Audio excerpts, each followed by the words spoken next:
A segunda etapa do processo é mapear o processo e suas etapas ou elementos, ou seja, é fazer um fluxograma daquele processo que é crítico. Tá?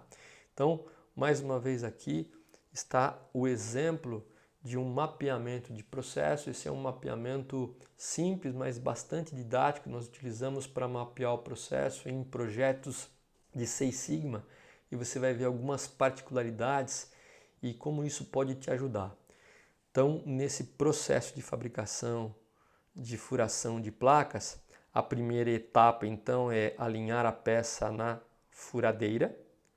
A segunda etapa é fixar a peça na base da furadeira. E terceira etapa do processo é fazer o furo. Na primeira etapa do processo, que é alinhar a peça na base da furadeira, o produto em processo, ou seja, a resultante dessa etapa aqui, é peça alinhada. A resultante do processo de fixar a peça na base da furadeira é peça fixada, que a gente chama de produto em processo. E a resultante final de se fazer o furo, que já é o produto final, é a peça furada.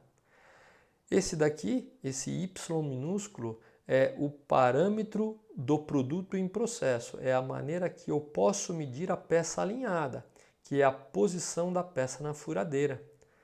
Aqui é o parâmetro de produto em processo de peça fixada. É como eu posso avaliar a peça fixada, ou seja, eu posso avaliar como a estabilidade da peça na base, como a planicidade da peça na base.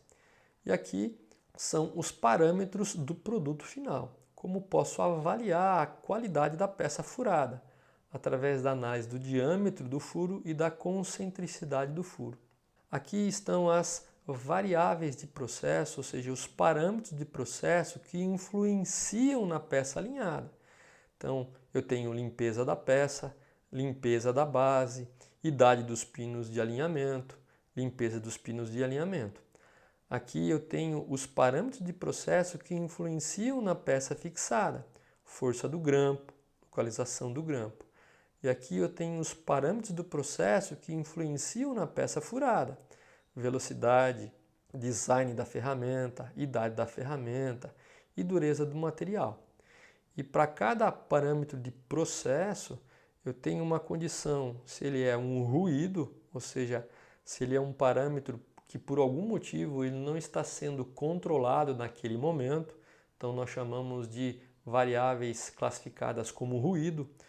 Algumas variáveis são classificadas como C. O que são C? São parâmetros que eu estou controlando, e algumas variáveis que ainda têm um asterisco, que ela é um parâmetro que é crítico.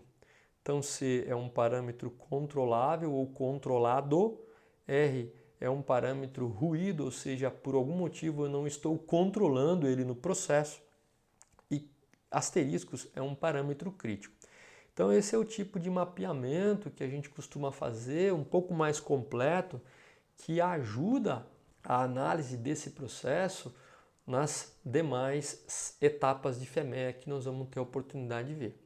Então falamos um pouco aí sobre a segunda etapa, que é mapear o processo.